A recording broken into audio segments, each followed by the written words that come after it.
ক্ষেত্রে শুধু ফরজগুলো পড়ি, যেমন ফজরের 2 রাকাত, জোহরের 4 রাকাত, আসরের 4 রাকাত, মাগরিব 3 রাকাত, এশা 4 রাকাত এবং বিতির 3 রাকাত পড়ি, এক্ষেত্রে আমার নামাজ কি কবুল হবে? দেখুন, শুধু ফরজ পড়েন এই ভাই, সুন্নত পড়েন না, নামাজ হবে কিনা? উত্তর হলো, শুধু ফরজ পড়লে ওয়াক্তের দায়িত্বটা আদায় হবে। জোহরের ফরজটা পড়লেন, জোহরের ওয়াক্তের দায়িত্ব আদায় হলো, কিন্তু এটা পরিপূর্ণভাবে হলো না, ত্রুটি থেকে গেল। আপনি তরকারি খাইতে চাইলেন, তাহলে আপনার তরকারি খাইতে হলে সবজি লাগবে কাঁচা, পানি লাগবে, তেল লাগবে, পেঁয়াজ লাগবে, মরিচ লাগবে, লবণ লাগবে, ইত্যাদি ইত্যাদি লাগবে। এখন আপনি পানির মধ্যে কাঁচা সবজি সিদ্ধ করে রান্না করে নিয়ে আসলেন, লবণ, তেল, হলুদ কিছুই দিলেন না, তাহলে এটাকেও সবজি বলা যায়, কিন্তু এই সবজি কেউ খাবে না, আপনিও খাবেন না, ঠিক না বেঠিক? 5 ওয়াক্ত ফরজ নামাজ এটা পূর্ণতা পাওয়ার জন্য এর আগে পরে যে সুন্নত নামাজগুলো আছে সেগুলো হলো এরকম। এগুলো ছাড়া ওই নামাজটা হয়ে যাবে, ফরজ আদায় হয়ে যাবে, ওয়াক্তের ফরজ আদায় হয়ে যাবে আলহামদুলিল্লাহ, মাগার আপনার নামাজটা পরিপূর্ণ হলো না। মনে রাখবেন, সুন্নত নামাজগুলো কেন, এই যে 5 ওয়াক্ত নামাজের ফজরের আগে 2 রাকাত সুন্নত আছে, জোহরের আগে 4 রাকাত, পরে 2 রাকাত আছে, মাগরিবের পরে 2 রাকাত আছে, এশার পরে 2 রাকাত আছে, এই যে সুন্নত নামাজগুলো আছে, এগুলো কেন জানেন? এগুলোর অন্যতম উদ্দেশ্য হলো যাতে করে মূল নামাজটা আমাদের সুন্দরভাবে হয়, তার জন্য প্রস্তুতি। আগেরগুলো হলো প্রস্তুতিমূলক আর পরেরগুলো হলো পরিপূরক। সুন্নত আগেরগুলা প্রস্তুতিমূলক, পরেরগুলাকে বলতে পারেন পরিপূরক, আর সবগুলাকেই অন্য অর্থে পরিপূরক বলতে পারেন। পরিপূরক মানে কি? ধরুন আপনি কোনো একটা সরকারি অফিসে খুব গুরুত্বপূর্ণ একটা কাজে যাচ্ছেন, এনআইডি কার্ডের ফটোকপি লাগবে, জন্ম নিবন্ধনের ফটোকপি লাগবে, খুব জরুরি একটা কাজ, আপনার বিদেশ যাওয়ার মতো ব্যাপার, ভিসার মতো ব্যাপার। আপনি ফটোকপি নিয়ে যখন যাবেন, ফটোকপি সাধারণত এনআইডি কার্ডের ফটোকপি যদি একটা লাগে, আপনি কয়টা নিয়ে যাবেন? একটাই নিবেন না 2-4টা নিবেন? বুদ্ধিমান মানুষ হলে 2-4টা সাথে নিয়ে যাবে। কেন? একটা যদি হারায় যায়, কোনো কারণে মিস হয়ে যায়, যাতে করে আমার কাজটা হয়ে যায়, হাতে রাখবে, এটা সে নিয়ে যাবে। ঠিক একইভাবে ভাইরা আমার, আপনি যখন 5 ওয়াক্ত নামাজের ফরজ নামাজ পড়বেন, কিয়ামতের ময়দানে যাবেন, আল্লাহ তাআলার কাছে দেখা গেল কোন একটা নামাজে ভেজাল ধরা পড়ছে, বাতিল হয়ে গেছে, তখন ওই সুন্নত বা নফল, অতিরিক্ত নফল নামাজ যে পড়বেন, এগুলো দিয়ে আল্লাহ তাআলা ফরজের ঘাটতি পূরণ করবেন। সেই সাথে আপনি আগে যখন সুন্নত পড়বেন, তখন মূল ফরজটা পড়তে আপনার সুবিধা হবে, মনোযোগ থাকবে। নবী করিম সাল্লাল্লাহু আলাইহি সাল্লাম ফরজ নামাজের আগে পরে সুন্নত নামাজগুলো কখনো ছাড়তেন না, নিয়মিত পড়তেন। আপনি কিভাবে নিয়মিত ছাড়েন? একবার জোহরের আগে 4 রাকাত ছুটে গেছে, তিনি পড়তে পারেন নাই মেহমান আসার কারণে, এগুলো পরে তিনি পড়ে দিয়েছেন, এরকম গুরুত্ব দিতেন। হ্যাঁ, আপনার কখনো কোনো কারণে এমন পরিবেশ হয়ে গেছে, সুন্নত পড়ার কোনো সুযোগই পাইলেন না আপনি, অসুবিধা নাই, মাঝে মধ্যে হঠাৎ কালে ভদ্রে বাদ গেছে, অসুবিধা নাই, কিন্তু নিয়মিত এরকম করলে সেটা আপনার মূল সালাতের যে প্রোফাইল আল্লাহর কাছে থাকবে, সে ফাইলটা কিছুটা হলেও ত্রুটিপূর্ণ থাকবে। এটা সুন্নত, সাধারণ সুন্নত, সুন্নতে মুআক্কাদা। আমার ফজরের নামাজ প্রায় কাজা হয়, জোহরের সাথে মিলিয়ে জোহরের আগে সেই 2 রাকাত ফজরের কাজা পড়ে নেই, আমার নামাজ কি কবুল হবে? এই পাবলিক অনেকেই আছে, ফজরের নামাজ জামাতের সাথে মসজিদে গিয়ে আদায় করার মতো মুসল্লি, মুসলমানের সংখ্যা সমাজে অনেক না বেশি? সবচাইতে কম মুসল্লি হয় কোন নামাজে? কারণ ইবলিস জানে এই নামাজটায় হাজির হলে অনেক বেশি ফজিলত পেয়ে যাবে, জোহরের নামাজের চাইতে এই নামাজে হাজির হওয়ার গুরুত্ব বেশি, মাগরিবে এশায় হাজির হওয়ার চাইতে ফজরে হাজির হওয়ার গুরুত্ব বেশি। এটা মাসআলা আপনি না জানলে কি হয়েছে, আপনার সাথে থাকা ইবলিস জানে, এই জন্য ইবলিসে বড় রাতে আপনার ঠ্যাং টিপা শুরু করে। দেখবেন রাত 12টা 1টা 2টা পর্যন্ত ঘুম আসে না, ফেসবুক টিপতেছেন, ইউটিউব টিপতেছেন, মোবাইলে মুনাজাত ধরতেছেন, শয়তানের জিকির আজকার করতেছেন, এগুলো করতে করতে 12টা 1টা পর্যন্ত আপনার ঘুম আসে না। ঠিকই দেখবেন ফজর আজান আগ দিয়া দেখবেন এমন ঘুম আসে, অ্যালার্ম দিয়ে রাখলেও আর উঠতে মনে চায় না, ঠিক না ভাই? ঠিক। শয়তান তখন কি বলে? নবী করিম সাল্লাল্লাহু আলাইহি ওয়াসাল্লাম হাদিসে বলেছেন, শয়তান বলে ফজরের আজান হয়ে গেছে, অ্যালার্ম বাজছে, দেখতেছেন ঠান্ডা মাথায়, শয়তান বলে আরে রাত এখন অনেক বাকি, অ্যালার্ম দিছে, মোবাইলের গলা টিপে ধরে অ্যালার্ম কেটে দিয়ে আবার ঘুম। আছে না নাই? ফজর পড়তে পারে না। ভাইরা আমার, ফজরের গুরুত্ব অনেক বেশি। তো যেই মানুষ ফজরের নামাজ নিয়মিত জোহরের সাথে পড়ে, অনেকে আছে দেখবেন প্রবাসে অনেক ভাই আছে 7টা 8টা 9টার দিকে ওটা ফজর পড়ে, নিয়মিত যদি এরকম হয় তাহলে তার এ নামাজ হবে? ভাইরা আমার, একবার হঠাৎ 2 মাস 4 মাস পরে 6 মাস পরে জীবনে হঠাৎ একবার হয়েছে, হ্যাঁ ফজর নামাজ আপনি উঠতে পারেন নাই, মোবাইল অ্যালার্ম বাজছে তাও হুঁশ নাই, এটা গ্রহণযোগ্য। নবী সাল্লাল্লাহু আলাইহি সাল্লামের জীবনে একবার ফজর কাজা হয়েছে। কয়বার কাজা হয়েছে? একবার। তো আপনার জীবনে 2, 4, 10 বার এভাবে হতে পারে, কিন্তু প্রতিদিন হওয়া এটা কোনো অবস্থাতে গ্রহণযোগ্য হতে পারে। ঠান্ডা মাথায় যারা নামাজ পড়ার এশার পরে শোয়ার সময় নিয়ত করে থয় যে সকাল 8টার দিকে উঠবে, অ্যালার্ম দিয়ে থয়, তার ঈমান আছে কিনা এটা নিয়ে অনেক উলামা ইকরাম সন্দেহ করেছেন। কারণ হলো ঠান্ডা মাথায় সে নামাজ পড়বে না, পরিকল্পনা করে সে শুইছে। আল্লাহ তাআলা আমাদেরকে ফজর নামাজ গুরুত্ব বোঝার তৌফিক দান করুন। আমি নিয়মিত তাহাজ্জুদ পড়ি এবং বিতির তাহাজ্জুদের পরে পড়ি, কিন্তু হঠাৎ মাঝে মধ্যে ঘুম থেকে ওঠার সমস্যার কারণে ফজরের আজান হয়ে যায়। এমত অবস্থা বিতির পড়ার হুকুম কি? যদি আপনি ভোর রাতে উঠার ব্যাপারে প্রবল সম্ভাবনা না থাকে তাহলে বিতির আপনি রাখবেন না, বিতির আগে পড়ে ফেলবেন। হ্যাঁ, আপনি নিয়মিত তাহাজ্জুদ পড়েন, আল্লাহ তৌফিক দেয়, তাহলে আপনি বিতির পড়েন। হঠাৎ একদিন ছুটে গেছে, ফজরের আজান হয়ে গেছে, তাহলে তারপরেও বিতির পড়লে আদায় হয়ে যাবে। ঢোলবাঁশি বাজিয়ে কবর দেয়া হচ্ছে, এরকম একটি ভিডিও দেখেছি ইউটিউবে, এ ব্যাপারে বললে ভালো হতো। ঢোলবাঁশি বাজায় আবার কবর, একটা গানই আছে এরকম, আমিও দেখছি ভিডিওটা, কি জানি মরণকালে ঢোলবাঁশি বাজাইও কি ভাই, তরিকার ভাই না দরবারি ভাই? হ্যাঁ, এবং সে গানের একটা কথা খুব আপত্তিকর আছে, সেটা আরো বেশি, সেটা হলো কালেমা কালামও ভাই কোনো কিছুর দরকার নাই, কালিমা কালাম কিছুর দরকার নাই, ঢোলবাঁশি বাজাইতে বাজাইতে নিয়ে কবরে দিও। আল্লাহ মাফ করুক, এই হারাম কাজ করতে করতে যার দুনিয়া থেকে বিদায় হয়, সে দুনিয়াতেই জীবদ্দশা জানতো যে তার যে সমস্ত আশেপাশে সাঙ্গপাঙ্গ আছে তারা ঢোলবাঁশি পিঠে দিয়ে তারা নিব কবরে, হাসরে আযাব যখন হবে আল্লাহ জানে, ফেরেশতারাও কি ঢোলবাজি দিয়েই ফিরবে কিনা আল্লাহ জানে। ভাইরা আমার, নবী সাল্লাল্লাহু আলাইহি সাল্লাম বলেছেন বয়স্ত লিউকসিরাল মাজামির, এই সমস্ত বাদ্যযন্ত্র এগুলো দুনিয়া থেকে এগুলো বিদায়ের জন্য আমি আসছি, এগুলো শয়তানের অস্ত্র, এগুলো হারাম।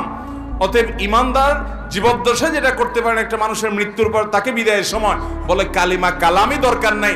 কালিমা কালামই যদি দরকার না থাকে সে মুসলমান কিনা সন্দেহ। মুসলমান কিভাবে কালিমা কালামের দরকার নাই, ঢোলবাজি হইলে তার চলবো? আমরা তো কালিমা কালাম পাইছি কোরআন থেকে, হাদিস থেকে। এর ঢোলবাজিটা কে দিল? কে দিছে বলেন? শয়তান দিছে। তো শয়তানের এই জিনিসটা নিয়ে যদি কবরে যায়, মায়ের কি পিঠে পড়বে না নিচে পড়বে? আল্লাহ আমাদেরকে এই সমস্ত পাগলামি ছাগলামি, এই সমস্ত শয়তানি থেকে বেঁচে থাকার তৌফিক দান করুন। কত পাগলামি যে দুনিয়াতে আছে, এসব না দেখলে বোঝার উপায় নাই। আল্লাহ আমাদের সমস্ত ভাইদেরকে হেদায়েত দান করুন। এক লোক টাকা ধার নেওয়ার পরে টাকা থাকা সত্ত্বেও দিত না, ঘুরাতো। হঠাৎ শুনছি লোকটা মারা গেছে, তখন এসে তার ছেলে মেয়ের কাছে দিয়েছে। এখন তাতে কি তার ঋণ পরিশোধ হবে কিনা? দেখুন, ধার নেওয়ার পরে কেউ যদি টাকা ঘোরাঘুরি করে, দেয় না, যে সেই লোকটা মারা যাওয়ার পরে তার ছেলে মেয়েরা এসে যদি পাওনাদারের টাকা দেয়, তাহলে সেটা খুবই প্রশংসনীয় কাজ। শুধু দেয় না, বরং দেওয়া কর্তব্য। একটু ভালো করে শুনে রাখেন, অনেক মানুষ আছে মারা যাওয়ার পর পাওনাদার বের হয়ে আসে। আপনার বাবা মারা গেছেন, আল্লাহর বান্দার কিছু দেনা আছে, এগুলো রেখে মারা গেছে।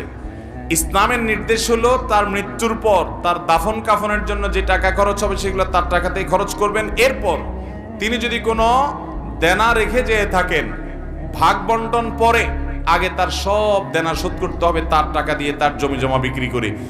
এরপরে যদি কিছু থাকে সেটা দিয়ে তার ওসিয়ত থাকলে সে ওসিয়ত 1/3 মধ্যে পূরণ হবে। 1/3 মানে তার টোটাল সম্পদের দাম 10 লাখ, তাহলে তার ওসিয়ত যত বেশি হোক না কেন 3 লাখ পর্যন্ত পূরণ হবে, এর বেশি না। বাকি যেগুলো থাকবে সেগুলো ওয়ারিসরা ভাগ করে পাবে। আর যদি কারোর কোনো ওসিয়ত না করে যায় যে অমুক জায়গায় দিও, মসজিদে দিও, মাদ্রাসে দিও, অমুকরে দিও, এরকম কোনো ওসিয়ত না থাকে তাহলে তো সেটা বাদ। কিন্তু দেনা থাকলে আগে দেনা দিতে হবে, তারপরে সন্তানরা ভাগযোগ করে সম্পদ নেবে। আমাদের দেশে দেখা যায় দেনা দেয়া তো পরের কথা, আজকাল তো প্রায় পত্রিকা দেখা যায় বাবার লাশ পড়ে আছে আর সন্তানরা জমি জমা নিয়ে কাড়াকাড়ি করতে করতে ব্যস্ত, বেচারাকে দাফন পর্যন্ত করছে না। ঠিক কিনা বেঠিক? এই অমানুষ সন্তান আসমান থেকে হঠাৎ নাজিল হয় না অমানুষ হয়ে, এই বাপমাই অমানুষকে অমানুষ বানাইছে। ঠিক কিনা বলেন? এর পরিণাম, এর পরিণতি এই আল্লাহর বান্দা নিজেই ভোগ করছে নির্লজ্জের মতো। প্রায় সময় কয়দিন পরপরই দেখি পত্রিকাতে যে বাবার লাশ পড়ে আছে গ্যারেজে, বাড়ির সামনে ওইটা দাফন করার মতো মানুষ নাই, গন্ধ ছুটে গেছে, ছেলে মেয়েরা কামড়াকামড়ি মারামারিতে লিপ্ত, জমি জমা দখল নিয়ে। এই জন্য বাবারা সন্তানরে মানুষ বানায় যান, মুসলমান বানায় যান, দুনিয়ার জীবনটা জীবন্ত জান্নাত হবে। আর না হলে আপনার এই কাজের প্রায়শ্চিত্ত আপনাকে ভোগ করতে হবে। শুধু ওকে দুনিয়া শিখাইলেন, আখেরাত শিখান নাই, আপনি আফসোস করে কুল পাবেন না। পৃথিবীতে যেখানে মুসলমান আছে, মুসলমানের আধিক্য আছে, সেখানে দেখবেন কোনো বৃদ্ধাশ্রম নেই, বৃদ্ধাশ্রমের দরকার নাই। আর পৃথিবীর উন্নত দেশগুলোতে শিক্ষা আছে, দীক্ষা আছে, জ্ঞান আছে, বিজ্ঞান আছে, প্রযুক্তি আছে, সবকিছু আছে, কিন্তু বৃদ্ধাশ্রমও আছে। কারণ মনুষ্যত্ব, মানবতা, মা বাবার প্রতি দায়বদ্ধতা, এটা আল্লাহর প্রতি ঈমান না থাকলে সে মানুষগুলো আসলে সেভাবে বুঝে না। আল্লাহ আমাদের সন্তানগুলোকে মানুষ হতে মানুষ করার তৌফিক দান করুন। তাহলে বাবা মার দেনা থাকলে সেটা সন্তানরা শোধ করবে, পাওনাদার সেটা নিতে পারবে, কোনো অসুবিধা নেই, বরং এটা শোধ করা তাদের কর্তব্য। আমি একজন যুবক, আমার হাতে ট্যাটু আঁকা আছে। এখন আমার ইসলামিক জ্ঞান ছিল না, কিন্তু আমি এখন ট্যাটু উঠানোর জন্য চেষ্টা করছি। ট্যাটু উঠাতে খরচ আমার সাধ্যের বাহিরে। আমি এই অবস্থায় নামাজ পড়ি, নামাজ কবুল হবে কিনা? গত পরশুদিন আমরা কক্সবাজারে ছিলাম, আমি শেখ আহমদ সাইফুল্লাহ ভাই, আরও আমাদের বন্ধু বান্ধবদের একটা বড় গ্রুপ, ফ্যামিলি সহকারে। তো সেখানে একটা হোটেলে আমরা সকালে নাস্তা করার পর আমাদের এক বন্ধু, তার একটা ছোট বাচ্চা মেয়ে, সে এক ভদ্রলোক, বিদেশি, চেহারা দেখে বোঝা যাচ্ছে ফরেনার, তার এই মাথা থেকে এই মাথা পুরো হাত ট্যাটু আঁকা। তো ওই বাচ্চাটা জিজ্ঞাসা করতেছে, আর ইউ খ্রিস্টিয়ান? তুমি কি খ্রিস্টান? ভদ্রলোকের খুব ইজ্জতে লাগছে। তো মেয়ের বাবা আমাদের পাশে ছিল, বললো যে ভাই তোমার মেয়ে আমাকে কেন জিজ্ঞেস করলো আমি খ্রিস্টান কিনা, মুসলিম। তো এটা বলার পরে মেয়েকে উনি জিজ্ঞেস করলে, এই তোমার আঙ্কেল হি ইজ মুসলিম, তুমি কেন তাই খ্রিস্টান বলছো, সে খ্রিস্টান না। তখন মেয়ে, বাচ্চা মেয়ে বলতেছে, আমি খ্রিস্টান মনে করছিলাম এই জন্য যে আঙ্কেলের হাতে ট্যাটু আঁকা, আমি তো দেখছি সব খ্রিস্টান ইহুদিরা এগুলা করে, এই জন্য আমার ডাউট হয়েছে। একটা বাচ্চা, তার কনসেপ্ট এরকম। তাহলে এখান থেকে বোঝা যায় এটা কোনো মুসলমানের কাজ হতে পারে। বাচ্চাটাও বুঝে গেছে, কারণ এটা মুসলমানদের মধ্যে নাই, এই কালচারটা ওদের মধ্যে আছে।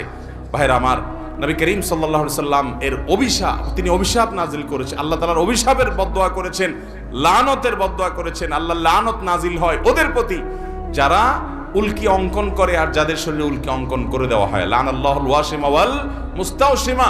মনে রাখবেন, যারা ট্যাটু অঙ্কন করে, অনেক ট্যাটু কোম্পানি বাইর হয়েছে, তারা ফতোয়া দেয়। আমাকে একজন বললো যে ভাই ট্যাটু কোম্পানির ফতোয়া, আমাকে কে জানি পাঠাইছে, তারা ফতোয়া দেয় যে আমাদের এই ট্যাটু লাগানোর পর নামাজ পড়া যাবে। অনেক কাঠমোল্লারা আপনাদেরকে বলবে নামাজ পড়া যাবে না, ব্যবসা ঠিক রাখার জন্য মাসালাও বানায় নিস। আরে ভাই, এই ট্যাটু অঙ্কন করা হারাম, এটা হলো প্রথম কথা। এটা আপনাকে রিমুভ করতে হবে। রিমুভ করার সামর্থ্য নাই, কোনোভাবে উপায় নাই আপনার জন্য, তাহলে আল্লাহর কাছে ইস্তেগফার করে মাপ চাইবেন এবং ওই অবস্থায় নামাজ চালু করে যাবেন। আপনার এই চামড়ার উপরে যদি কোনো কিছু দিয়ে আবরণ পড়ে যায় আলাদা, তাহলে এই আবরণ তোলা ছাড়া নামাজ, অজু হবে না, আর অজু গোসল না হলে নামাজও হবে না। এগুলো এমন ডেঞ্জারাস যেগুলো সহজে তোলা যায় না, আসলে অনেক জটিল বিষয়, চাইলেও পরে তোলা যায় না। এই জন্য যুবক ভাইরা, আমাদের দেশে অনেক যুবকরা আজকাল এগুলো শুরু করেছে। ভাইরা আমার, একটু খেয়াল করে দেখেন তো, আল্লাহ বলেছেন লাকাদ খালাকনাল ইনসানা ফি আহসানি তাকওয়িম। আল্লাহ তাআলা মানুষকে সুন্দর অবয়ব সৃষ্টি করেছেন, এত সুন্দর হাত, এত সুন্দর চেহারা, কি আপনি ওই বিড়ালের মতো কি কতগুলো আঁকে নেকে এঁকে ভূতের মতো দেখা যায়। আমার তো শয়তান শয়তান টাইপ লাগে। আল্লাহ তাআলা আমাদেরকে হেদায়েত দান করুন, কুরুচি থেকে আল্লাহ আমাদেরকে বেরিয়ে আসার তৌফিক দান করুন। অনেক মুসলমান যুবকের হাতে দেখা যায় ধাগা লাগানো, দেখছেন আপনারা? ফিতা ধাগা লাগা দেখছেন? ভাইরা আমার, এটা হিন্দুরা তাদের ধর্মীয় বিশ্বাস থেকে লাগায়। আপনি মুসলমানের সন্তান, আমরা দেউলিয়া হয়ে গেছি আজকাল। আপনি মুসলমান হিসেবে আপনি প্রাউড ফিল করেন না, তাহলে আপনি কেন তাদের কালচার নিতে যাবেন? আল্লাহ তাআলা আমাদেরকে বুঝার তৌফিক দান করুন। বিদায়, কেউ যদি ট্যাটু আগে লাগিয়ে ফেলেছেন, এখন উপানের কোনো পথ আপনার সামনে খোলা নাই, ওই অবস্থা নামাজ পড়ে যাবেন, নামাজ ছাড়বেন না এবং চেষ্টা অব্যাহত রাখবেন কোনোভাবে এটা দূর করে আপনি সঠিকভাবে সালাত আদায় করার এবং আল্লাহর কাছে লজ্জিত হয়ে আপনার সর্বশক্তি দিয়ে তওবা ইস্তেগফার করবেন। আল্লাহ আমাদেরকে মাফ করুন। কারো যদি অনুভূত হয় সে জাদুগ্রস্ত কিংবা কালো জাদুগ্রস্ত, তাহলে ইসলামিক উপায়ে তা প্রতিরোধের উপায় কি? ভাইরা আমার, আমি প্রায় বিভিন্ন জায়গায় বলি। আজকে গাড়িতে আসতে আসতে মুফতি সাইফুল ইসলাম ভাইয়ের সঙ্গে আমরা আলোচনা করছিলাম। সাইফুল ইসলাম ভাইয়ের কাছে আমার সামনে একটা ফোন আসলো, উনি ধানমন্ডি তাকওয়া মসজিদের খতিব, ওখান থেকে বলে যে ধানমন্ডির মতো রিচ এলাকাতে, সব ধনীদের এলাকা, সারা দেশের বড় বড় পয়সাপাতি যাদের তারা থাকে, ব্যবসায়ীরা থাকে, মন্ত্রী মিনিস্টাররা থাকে। বলছে এই এলাকাতে, উনি যেহেতু ওখানকার বড় মসজিদের খতিব, তাকওয়া মসজিদের, উনি বললেন যে ভাই এত পরিমাণ জিনে ধরা রুগী এবং ব্ল্যাক ম্যাজিক অর্থাৎ জাদুগ্রস্ত রুগীর খবর আসে বলার মতো না। আমি বলি ভাই আমারও তো একই অবস্থা, আমার কাছে যত ফোন আসে দেশের একেবারে সর্বোচ্চ লেভেল পর্যন্ত এমন এমন কিছু পদের পদাধিকারী ব্যক্তিদের তরফ থেকে ফোন আসে, রিকোয়েস্ট আসে যে কল্পনাও করা যায় না যে এই লেভেলের মানুষগুলো পর্যন্ত সাফার করছে খুব মানে জটিলভাবে। ঘরে ঘরে দুষ্টজিনের উপদ্রব মানুষ লক্ষ্য করে না। মনে রাখবেন কিছু কিছু দুষ্টজিনের উপদ্রব আছে আপনি খেয়ালও করেন না। যেমন কথার কথা, বাসায় বাচ্চা কাচ্চা অস্বাভাবিক দুষ্টামি করে, মানে সীমাহীন, মানে কোনো স্বাভাবিক কিছু না। বুঝবেন দুষ্টজিনের ভয়ঙ্কর প্রভাব ওর উপরে পড়ছে। এবং অনেক রোগ আছে কিছু লোকের, দেখবেন যে এই রোগগুলোর কোনো ট্রিটমেন্ট করে কিছু হয় না, কোনো ডায়াগনোসিস হয় না, বহু চেক আপ টেস্ট, ডাক্তাররা আন্দাজ অনুমান করে বিভিন্নভাবে ট্রিটমেন্ট করেন, চেষ্টা করেন, কিন্তু কোনোভাবে ভদ্রলোক ভদ্রমহিলা সুস্থ হয় না। এরকম বহু রোগী দেখেছি আমি যে কোনোভাবে সুস্থ হয় না। এগুলোর বেশিরভাগ ব্ল্যাক ম্যাজিক এবং দুষ্টজিনের রোগী। ঘরে ঘরে আমাকে সাথে সাথে জিজ্ঞেস করলেন ওনারা, মুফতি সাইফুল ইসলাম ভাই এবং আমাদের তানভীর ভাই ওনারা আছে, ওনারা জিজ্ঞেস করলেন যে ভাই এটা কেন হয়। আমি বললাম কেন হয়, জিন, দুষ্টজিন অর্থাৎ শয়তান, শয়তান তার উপযোগী জায়গায় পাইলে সে সেখানে খুঁটি গাড়ে। আমাদের বাসা বাড়িগুলোতে হারাম এই পরিমাণ হয়, আপনি ইউটিউবে ওয়াজ শুনতে যান, শুরুতে আগে পান্ডা অ্যাডভার্টাইজ দিয়ে নেবে, এরপর আরো বিভিন্ন অ্যাডভার্টাইজ আসবে এবং মিউজিক আসবে, এগুলা চলবে। এই মিউজিক যেখানে থাকে সেখানে শয়তান আসবেই, আপনি এটা নিয়ন্ত্রণ করতে হবে। আপনার বাসায় বিভিন্ন প্রাণীর ছবি টাঙিয়ে রাখবেন, এখানে শয়তান আসবেই, রহমতের ফেরেশতা ঢুকেন, হাদিসে বলা আছে, এখানে আপনার এই অবস্থা হবে। ঘরে ঘরে মানুষ এটা ফিল করছে না, বহু মানুষ হাহাকার করছে, আমরা রাকির নাম্বার দিয়ে রাকিদেরকে রেফার করে কুলাতে পারছি না, এই পরিমাণ মানুষ আক্রান্ত। বাঁচবেন কিভাবে আমি সব জায়গায় বলার চেষ্টা করি ভাইরা আমার। নাম্বার 1, গুনাহমুক্ত বাসা করেন, বাসা বাড়িতে গুনাহ করবেন না, এগুলো থেকে বাঁচান বাসা বাড়িকে। সবচেয়ে বড় কারণ হলো, দ্বিতীয় নাম্বার যেটা বলবো সেটা হলো, আজ কোরআন তেলাওয়াত আমাদের বাসা থেকে উঠে গেছে। আমরা এখন বড় জোর ইউটিউবে একটু তেলাওয়াত চালাই দেই, আল্লাহর কসম করে বলছি যেই বাসায় কোরআন তেলাওয়াত নিয়মিত হয়, আওয়াজ করে শব্দ করে, ওই বাসায় ব্ল্যাক ম্যাজিক দুষ্টজিন থাকতে পারে না।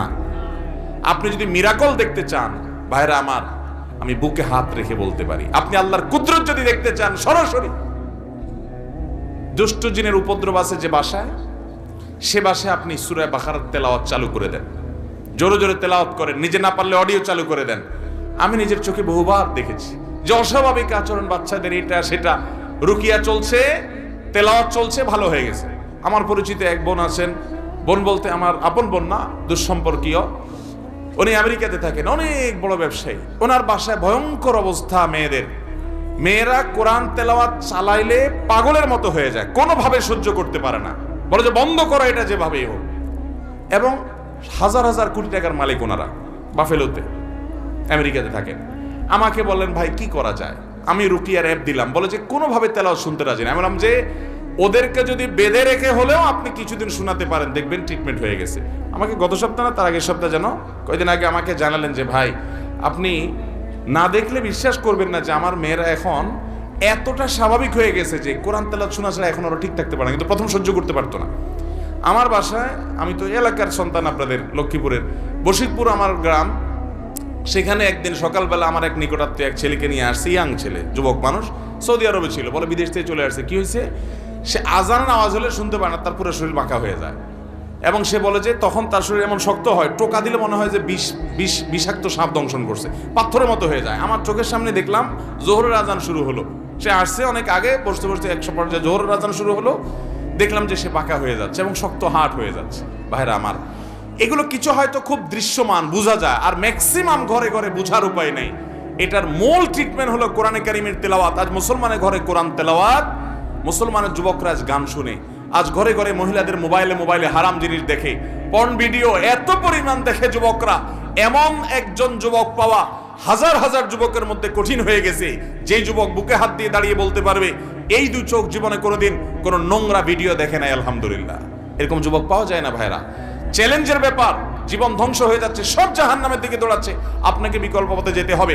শয়তানি থেকে, বাসা বাড়ি থেকে নিজেকে বাঁচাতে চান, এবং আত্মীয় স্বজনরা অনেকে উপকার করতে গিয়ে খুনকারের কাছে যায়, খুনার কাছে যায়, আপোষের তাবিজ নেয়, এটা করে সেটা করে, এগুলা বেশিরভাগই ব্ল্যাক ম্যাজিক এবং কালো জাদু, এগুলো ধ্বংস করে দেয় মানুষের জীবনকে। এগুলো থেকে বাঁচার জন্য দ্বিতীয় আমল হলো কোরআন তেলাওয়াত করবেন, বাসায় কোরআন তেলাওয়াত চালিয়ে রাখবেন। নাম্বার 3, আপনাকে তৃতীয় যে আমল করতে হবে, আমি সবসময় বলি, বাসায় ঢুকতে বিসমিল্লাহ বলে ঢুকবেন, বাইরে যেতে বিসমিল্লাহ বল। বিসমিল্লাহ বলা ছাড়া বাচ্চাদেরকেও ঢুকতে দিবেন না, কাজের লোককেও ঢুকতে দিবেন না। ঢুকলে আবার বাইর হওয়া বিসমিল্লাহ পড়ে, আবার বিসমিল্লাহ পড়ে ঢুকো। হাদিসে আসছে কেউ বাসায় পড়তে বিসমিল্লাহ পড়ে ঢুকলে তার সাথে শয়তান ঢুকতে পারে না, প্রত্যেকের সাথে শয়তান থাকে, ওটা আর ঢুকতে পারে না। আর যদি বিসমিল্লাহ ছাড়া ঢুকে তাহলে শয়তানের সাথে সাথে ঢুকে পড়ে। খাওয়ার সময় বিসমিল্লাহ, সব কাজে বিসমিল্লাহ পড়বেন। এভাবে আরো বিভিন্ন আমলের মাধ্যমে এই উপদ্রব থেকে বাঁচবেন। ব্ল্যাক ম্যাজিক থেকে বাঁচার জন্য সৌদি আরবের সাবেক গ্র্যান্ড মুফতি শেখ আব্দুল আজিজ বিন আব্দুল্লাহ বিন বাজ রাহিমাহুল্লাহ একটা চমৎকার আমল দিয়েছেন, সারা পৃথিবীতে রাখীদের কাছে জনপ্রিয় আমল। কিছু পানির মধ্যে কিছু বড়ই পাতা, নির্দিষ্ট কিছু সূরা পড়ে, এটা লম্বা প্রসেস আছে, এটা দিয়ে গোসল করলে নিয়মিত ব্ল্যাক ম্যাজিকের প্রভাব কেটে যায়। এবং এই আমলটাও আমি পরিচিত অনেককে দেখেছি করেছে। আমাদের এই যে আপনাদের নিশান ভাই, এই মাহফিলের আয়োজক তানভীর ভাই, ওনার ফ্যামিলিতে উনি নিয়মিত রুকিয়া করেন এবং উনি আমাকে বলছেন, ভাই শরীরটা মনে হয়েছে শরীরতে কিছু চলে গেছে, পাতলা হয়ে গেছে। এই জন্য কোরআন তেলাওয়াত করবেন তো ইনশাআল্লাহ, বাসা বাড়িতে কোরআন চালাবেন তো ইনশাআল্লাহ। আমি শপথ করে বলছি, আল্লাহর কালামের মিরাকল যদি দেখতে চান তাহলে দুষ্টজনের উপদ্রব আছে এবং অস্বাভাবিক বাসা ভিতরে সমস্যা, রোগ বালাই আছে, ব্ল্যাক ম্যাজিক আছে। কোরআন তেলাওয়াত শুনতে থাকেন, একদিন দুই দিন না, অনবরত আপনি ফিল করবেন যে কিভাবে আল্লাহর কুদরত জাহির হয়, কিভাবে শয়তান পালায়। আল্লাহ আমাদেরকে বুঝার তৌফিক দান করুন।